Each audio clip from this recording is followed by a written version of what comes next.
o americano é muito bairrista, né, cara? Muito centrado em si próprio. E aí, algumas cenas, assim, que me deixaram chateados, né? Porque, pô, o Exército Brasileiro forma a gente de maneira a ser muito responsável, até com a bandeira nossa. Eu tô com a bandeira do Brasil, com a farda do Exército Brasileiro. No exterior, eu não vou fazer nada de errado. Eu vou fazer o melhor possível. Porque eu tô representando o Brasil, em última análise. Né? Então, pô, eu... Aí, primeira cena. Então, lá no curso, faltam poucos dias de curso, né? Aí tava para definir quem ia ser o padrinho. O padrinho nos cursos no exterior é aquele capitão do exército, aquele militar do exército anfitrião, que vai cuidar do estrangeiro para impedir que ele se perca, que ele às vezes tem dificuldade no idioma e tal. Então, alguém para cuidar. E reunião para definir quem vai ser as funções, né? Tá lá, os 20 americanos e eu e o Mohamed, da Arábia Saudita. Aí o instrutor americano começa assim: bom, pessoal, vamos definir as funções. Quem quer ser aqui o oficial de pessoal, o oficial de inteligência, o subcomandante e tal. E tem essas duas funções aqui, os padrinhos dos estrangeiros. O padrinho do Mohamed e o padrinho do Vitor Hugo. Aí, os padrinhos, aí o capitão americano falando, instrutor. Ó, ser padrinho é mó bisuleu, hein? Ser padrinho é muito ruim, porque tem que ficar cuidando do cara. Às vezes o estrangeiro vai sair, vai beber, e você vai ter que ir lá salvar o cara na boate que tá bêbado. Não vai chegar a tempo da instrução de educação física, que é todo dia às 6 horas da manhã. Pô, vai bater o carro. Não vai saber, não vai ter estudado pra prova. Então ser padrinho é muito ruim, não sei o quê. Pô, eu já fiquei puto porque o cara tava falando e eu tava lá, eu sabia que eu não ia fazer nada disso. Já tava assim, já, pô, por que esse cara tá... Aí ele, vamos lá. Aí ele falou assim, bom, para ser, para ser padrinho, eles falavam, tem que, tem que ser alguém que vai fazer o curso de forças especiais deles, ou que vai para a área de inteligência, ou que já seja da área de inteligência. Então, eles priorizavam alguém que fosse FE, por quê? Porque o Forças Especiais ele é o cara talhado para ir para outros países, para infiltrar em outros países, tem que saber a cultura do cara e tal. E o foco deles era no Oriente Médio. Então, todos os capitães que iriam fazer o curso de FE queriam ser padrinhos do Mohammed para entender a cabeça do cara. Sim, sim. E eles não tinham interesse nenhum pelo Brasil, pô. O Brasil é uma nação amiga deles, tá, né? Então agora falou: quem quer ser do Mohammed? Aí os 5 caras levantou a mão lá, levantaram a mão, ele, você vai ser do Mohammed. O cara falou: quem quer ser padrinho do Vitor Hugo? Cri, cri. Pô, ninguém queria. Tinha alguns caras que não sabiam nem onde era o Brasil, cara. Então o negócio assim. Aí. É mesmo? Nos Estados Unidos? Eu vou te contar outra dessa, vou contar pra vocês. Aí outro cara do meu lado ali.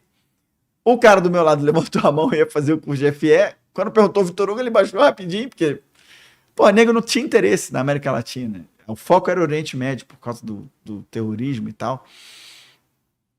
Aí o instrutor viu que o cara que ia fazer o curso de FE estava do meu lado e falou: você, Nate, que era o Nate Han, o nome de guerra dele era Han, ele era descendente de coreano, mas americano e oficial, capitão do exército americano. Aí o Nate, puta que pariu, tem que ser o padrinho desse cara, né? Pessoa que eu fosse dar trabalho, né? Como o instrutor tinha falado, que ser padrinho era dar trabalho e tal. Aí tá, então já começou assim, eu já puto com o instrutor, porque a forma como ele apresentou não foi a forma correta, né? Aí tá.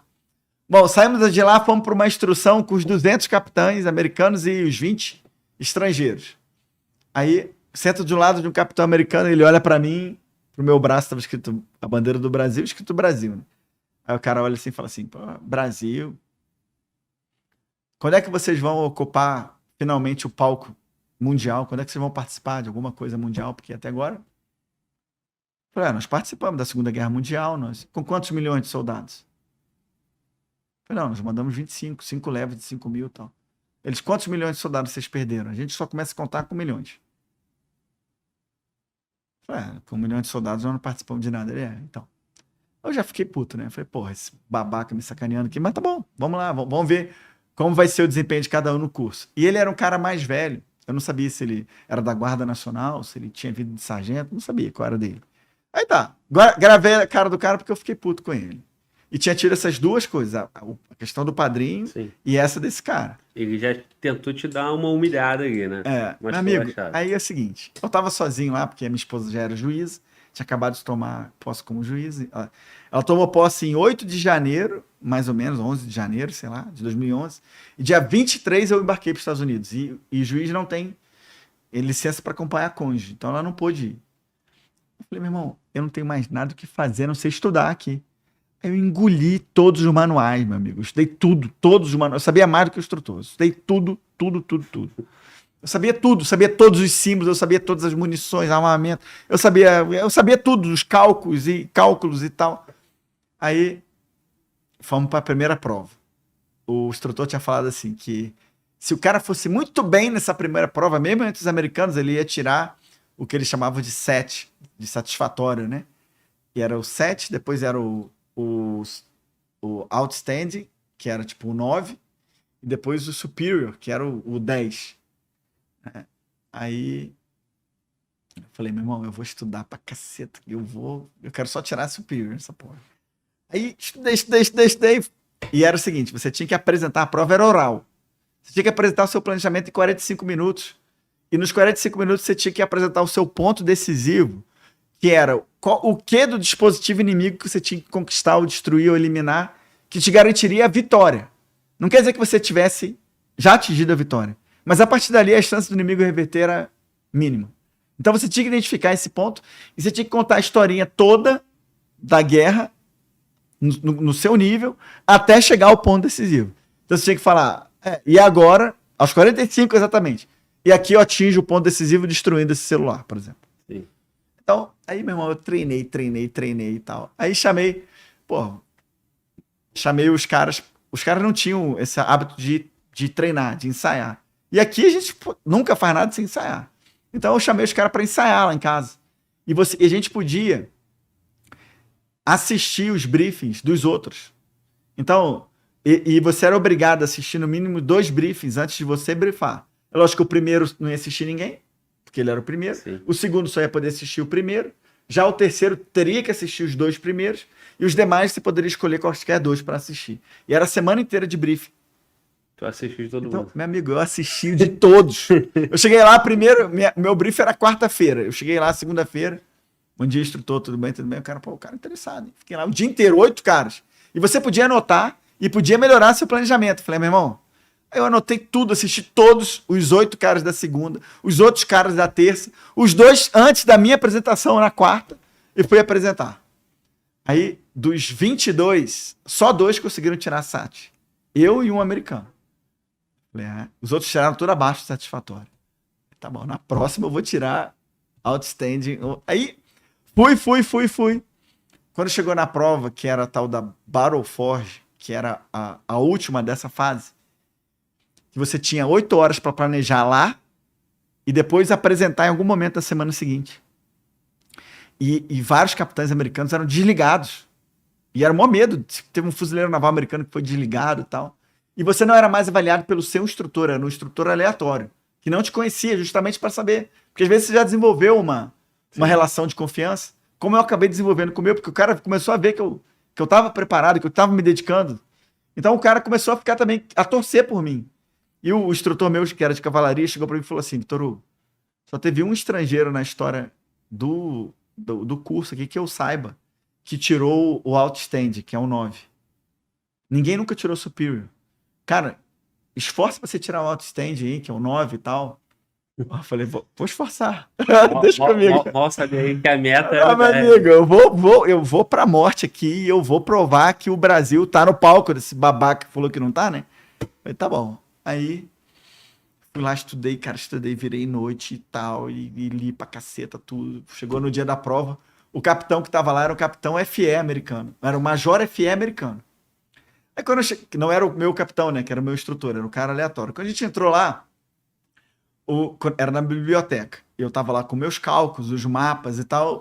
O major americano tava assim, saco lá, tipo assim, porra, vem esse estrangeiro aí, não vai falar nada com nada, né?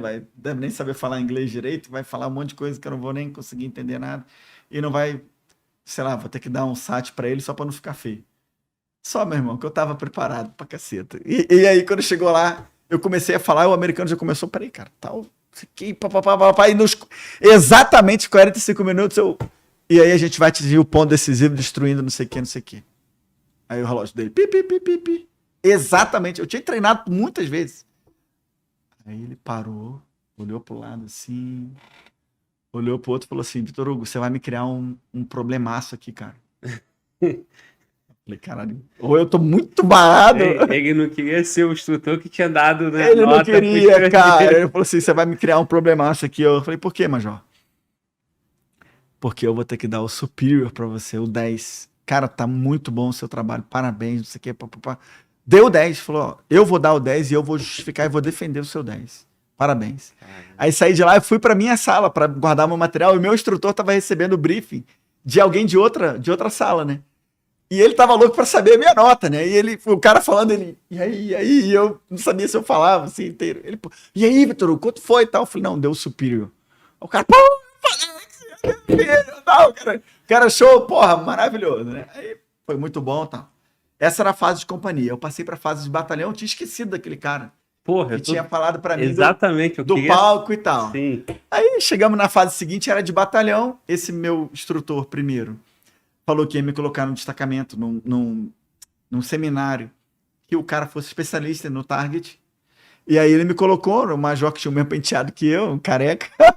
Mas era o cara que sabia tudo de target. Aí eu entrei lá.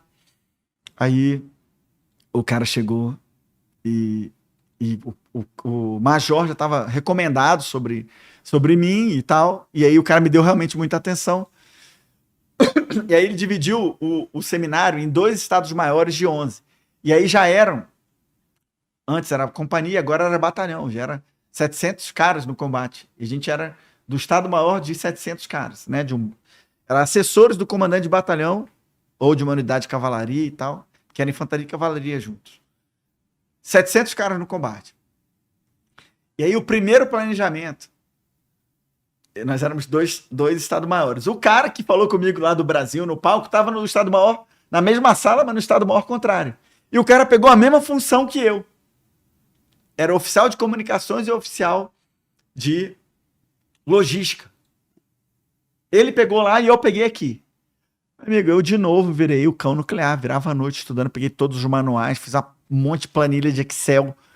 Eu fui no detalhe do detalhe, meu irmão. Eu fui lá e falei assim, essa unidade aqui, ela tem quantos carros de combate? Qual é o carro de combate? Quantos litros cabe no... Qual é a autonomia dele? Quantos litros de combustível cabe? Eu calculei 1 por 1, não tinha no manual. Eu fiz 1 por 1 quantos carros.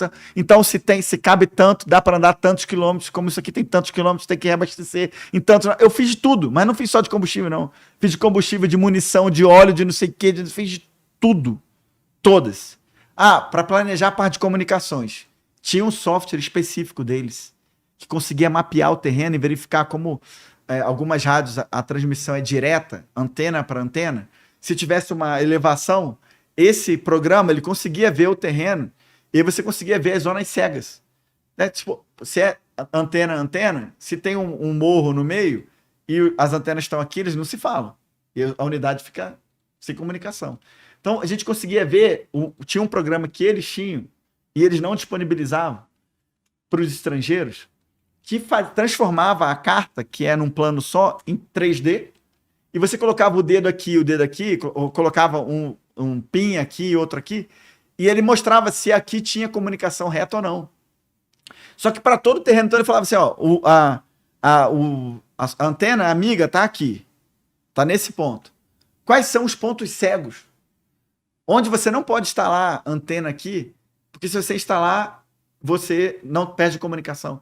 Ao contrário, onde você pode instalar. Então você fazia a manobra a sua e a do inimigo, descobrindo onde você poderia colocar antenas e onde o inimigo também poderia ou não colocar. Só que eles não disponibilizavam esse programa para gente que era estrangeiro. Como é que ele queria que eu planejasse?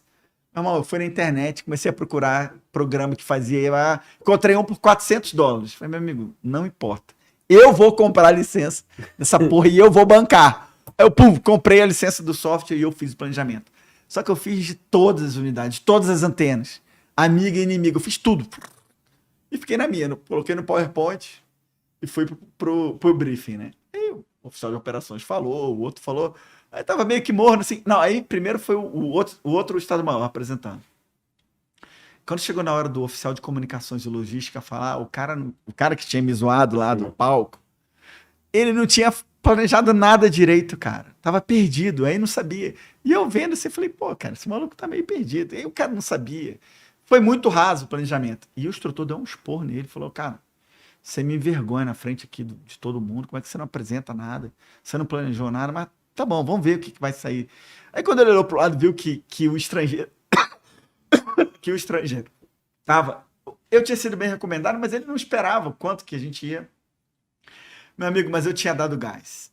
Quando eu soube, principalmente que era o cara de lá, eu queria mostrar pra ele o contraste. Sim. Cara, quando chegou em mim, que eu comecei a mostrar todas aquelas planilhas de Excel, calculando carro de combate a carro de combate, por tipo de carro. Ah, se é o carro de comunicações do tal subunidade, tal companhia, tem menos combustível porque o tanque tem não sei o que, papapá.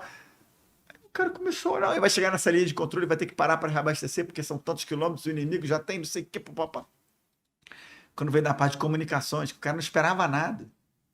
O cara não apresentou O cara nada. não apresentou nada, meu irmão. Eu comecei a apresentar os... Eles não disponibilizaram o software. Não disponibilizaram o software. Aí, Achou. pô, o cara... Não, e quando eu comecei a mostrar as lâminas com o software, o cara começou a perguntar, cara, como é que ele teve acesso? Tipo assim, será que ele entrou, hackeou? Eu tava com tudo pronto, né, mano? Quando chegou lá, o cara perguntou, vem cá, como é que você teve acesso a isso aqui? Não sei o que. Eu falei, não, aqui eu comprei a licença do software, é um software aberto, ele não é livre, ele é pago, e eu comprei a licença. O cara ficou assim. Aí o instrutor chegou e falou assim, ó, excepcional sua apresentação, tanto na logística quanto nas comunicações. Porra, nunca tinha visto um cara nesse nível de detalhe. E aí olhou pro cara e falou, você tá vendo não sei quem? A vergonha que você tá me fazendo passar aqui, um capitão estrangeiro vendo aqui e ensinando pra você como é que tinha que ser feito. Era isso que eu esperava de você, rapaz, esse comprometimento com os Estados Unidos, o mesmo comprometimento que o Vitor Hugo tem com o Brasil e tal, não sei o quê. Cara, acabou com ele. Aí quando terminou, eu fui lá falar com ele, e aí? Você acha agora que o Brasil tá no palco das operações? O que você acha? Aí ele, pô, eu nunca mais quero pegar a mesma função que você e tal. Eu falei, meu irmão, respeita os países dos outros, cara. Você não sabe com quem você tá lidando, pô. Eu nunca vou falar mal dos Estados Unidos, sou seu convidado aqui. Como é que você fala mal do meu país, pô? Cara, não, eu queria te pedir desculpa. Tá? Então, assim, foi uma experiência muito marcante para mim. E depois, quando terminou o curso, eu recebi uma medalha, a Ordem de Saint-Maurice, que é a medalha que o estrangeiro recebe quando tem um bom desempenho, um melhor desempenho, né, no curso. E esse curso me marcou muito, em muitos aspectos. Um curso muito realista, muito detalhista. As provas orais, né? E mostrou a capacidade do soldado brasileiro, né? O nosso Força Especial, né? O cara tirou toda uma onda, né? Por conta da história do Exército, que ele mesmo não banca, né? No banco. Então, ficou feio demais para ele. E embora nosso país tenha um histórico de não conflito, né? Uhum. Do porte dos Estados Unidos, mas ali estava em jogo a capacidade, se precisar, né? Do militar brasileiro de desempenhar de uma forma satisfatória e, na verdade, né? Boa, né? Muito boa. Então, se tivesse você comandando de um lado e ele do outro, o resultado já... Poderia ser bem diferente do esperado por ele. Né? Por ele, né? E foi engraçado também quando terminou, né, o curso. Aí eu sabia que eu estava em primeiro lugar e veio um cara conversar comigo. Pô, cara, o cara meio preocupado até. Vem cá, qual que é a sua classificação lá na sua turma? Como é que você é? Você deve ser um dos melhores da sua turma. Eu falei, meu irmão, eu sou um dos piores da minha turma. Lá no Brasil, eu sou assim, a galera é muito, muito melhor do que eu. E tal. Turma, né? Cara, porra, se o cara que é ruim de turma tá assim, imagina quando vier o 01 e tal. Porque era uma forma também de dissuadir, né? De falar, pô, meu irmão, não se mete com o Brasil não, que lá os caras são foda, mano. Os caras são bons.